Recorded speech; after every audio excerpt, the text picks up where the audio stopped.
একটি কথা স্পষ্ট করে বলতে চাই, এই সাতক্ষীরার জমিন হলো শহীদের ঈদগাহের জমিন। কথা বলতে হবে, ঠিক না বেঠিক?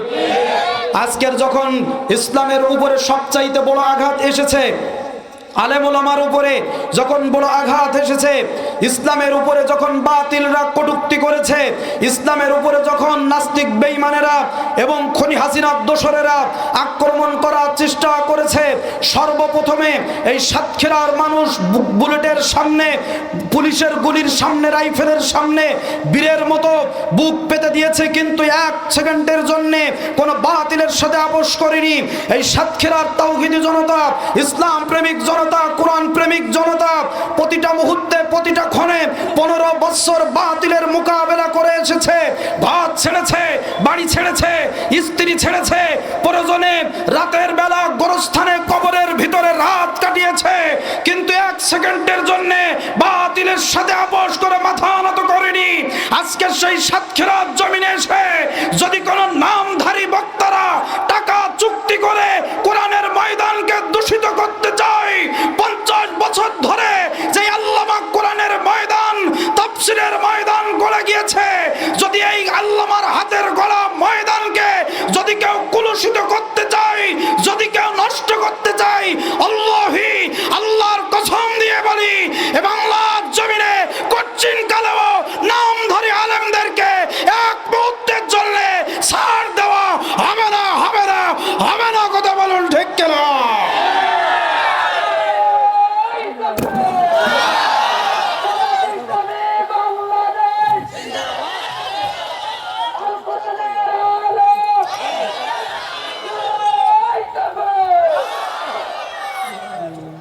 আমার ভাইরা,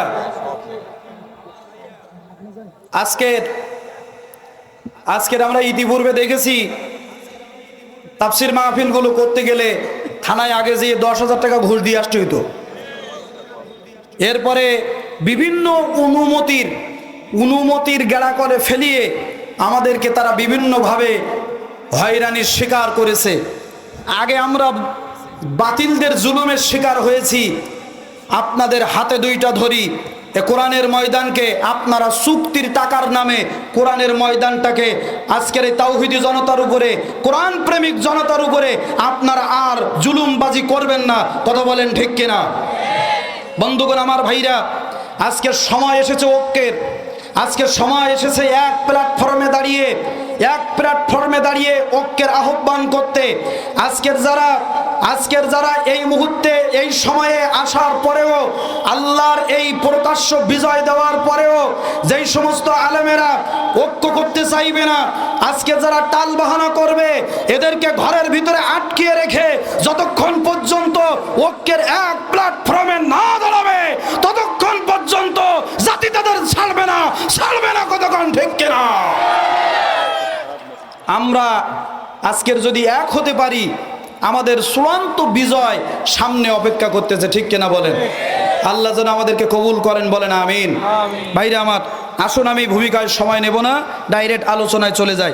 আল্লাহ রাব্বুল আলামিন সূরা নাহলের 90 নম্বর আয়াতে যে 3টা আদেশ সর্বপ্রথমে দিলেন, আল্লাহ পাক বলছেন, আমি আল্লাহ তোমাদেরকে আদেশ দিচ্ছি, ইন্নাল্লাহা ইয়া'মুরু বিল আদল, তোমরা এই জমিনে ন্যায় প্রতিষ্ঠা করো। কি প্রতিষ্ঠা করো? ন্যায় প্রতিষ্ঠা করো।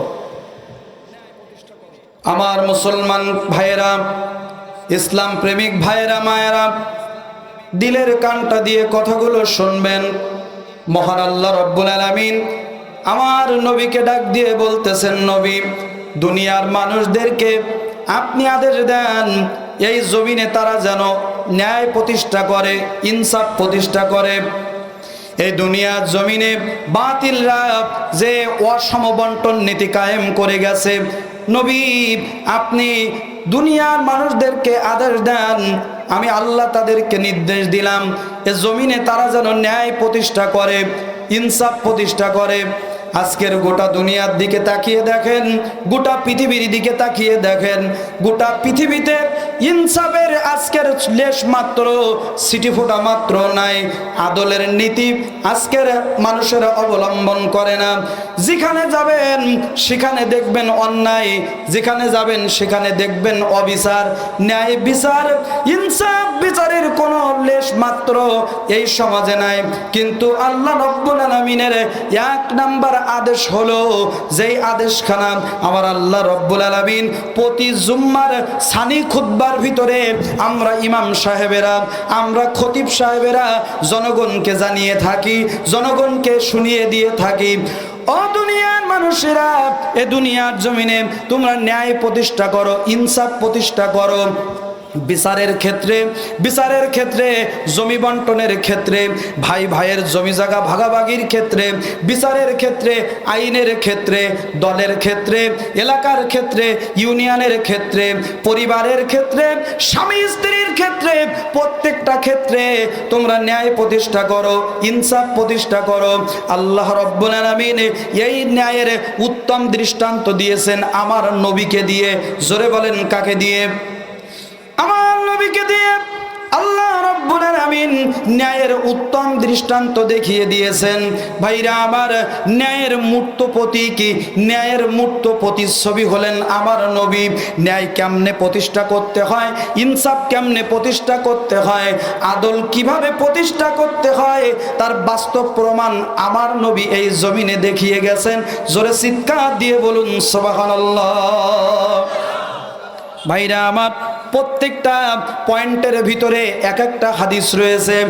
রাসূল আমার বলেন, বদরের যুদ্ধে, ইসলামের প্রথম যুদ্ধ হলো বদরের যুদ্ধে 17ই রমজান 1000 কাফেরের বিরুদ্ধে আল্লাহর নবী সশস্ত্রভাবে সর্বপ্রথম জিহাদের ঘোষণা দিলেন। জিহাদ করতে গেলেন, ইসলামের বিজয় আনতে গেলেন। বদরের প্রান্তরে 1000 কাফেরের সশস্ত্র কাফেরের মোকাবেলা করতে গেছেন 313 জন। বন্ধুরা আমার, এই 313 জন সাহাবী আল্লাহর নবী সহ বদরের প্রান্তরে আল্লাহর নবীজি 1000 কাফেরের বিরুদ্ধে জিহাদের ময়দানে নেমে গেলেন।